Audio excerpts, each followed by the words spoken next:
नमस्कार। आज दिनांक 23 जून 2021 है और गीता की निर्मल धारा के प्रवाह में हम 10वें अध्याय की समाप्ति के चरण में पहुंच गए हैं। इस अध्याय के 2 ही श्लोक बाकी हैं, उनका हम श्रवण करेंगे तथा अगला अध्याय जो 11वां अध्याय है उसको हम कल प्रारंभ करेंगे। तो श्रवण करते हैं।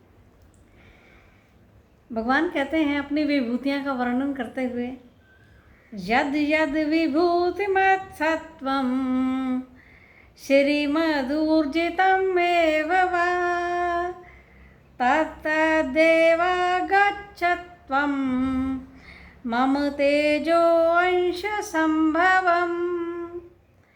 हे अर्जुन, इस संसार में जो भी विभूतिमान पदार्थ हैं तथा जो श्रीमान यानी कि आभा मंडल से युक्त पदार्थ हैं और ऊर्जावान पदार्थ हैं, ऊर्जावान हैं, चाहे वो आकृति हो या वो कोई वस्तु हो या कोई पुरुष स्त्री कोई भी जीव हो, पशु पक्षी कोई प्राणी पेड़ पौधे सभी ऊर्जावान हैं और उनमें जो ऊर्जा है वो भगवान कहते हैं वो मेरा ही रूप है। आगे कहते हैं अर्थात मेरे तेज का एक अंश भाग ही उन सब की उत्पत्ति का कारण है। इन सब वस्तुओं में ऐसा तेज जो तत्व है, तेजस तत्व है, वो मेरा ही तत्व है, ऐसा जान। आगे कहते हैं हे अर्जुन, इस उपयुक्त प्रकार के वर्णन किए हुए अधूरे विभूति विस्तार से के जानने से तेरा क्या प्रयोजन सिद्ध होगा।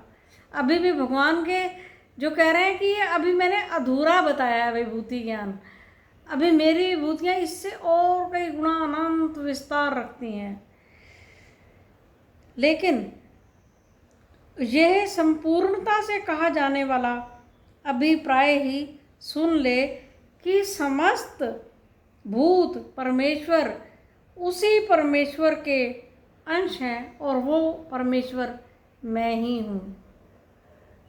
क्योंकि तू मेरा सखा है इसलिए मैं तुझे अपनी वास्तविकता का बोध करा रहा हूँ, ध्यान से सुन। आगे अभी भगवान कंटिन्यू कर रहे हैं, वो अगले अध्याय में होंगे, तो इस अध्याय को यहीं पर समाप्त किया जा रहा है। भगवान इस अध्याय के माध्यम से हमें अपनी विभूतियों के विस्तार को बतलाया है। हम आगे अब कल श्रवण करेंगे। इसका उपसंहार है इति श्री महाभारते शतसाहस्र्यां संहितायां वैयासिक्यां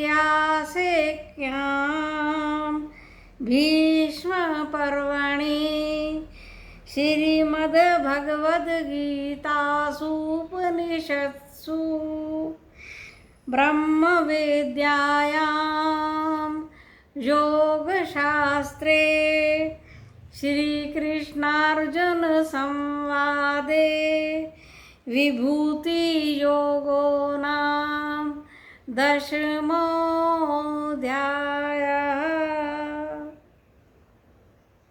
धन्यवाद। आगे हम कल पढ़ेंगे।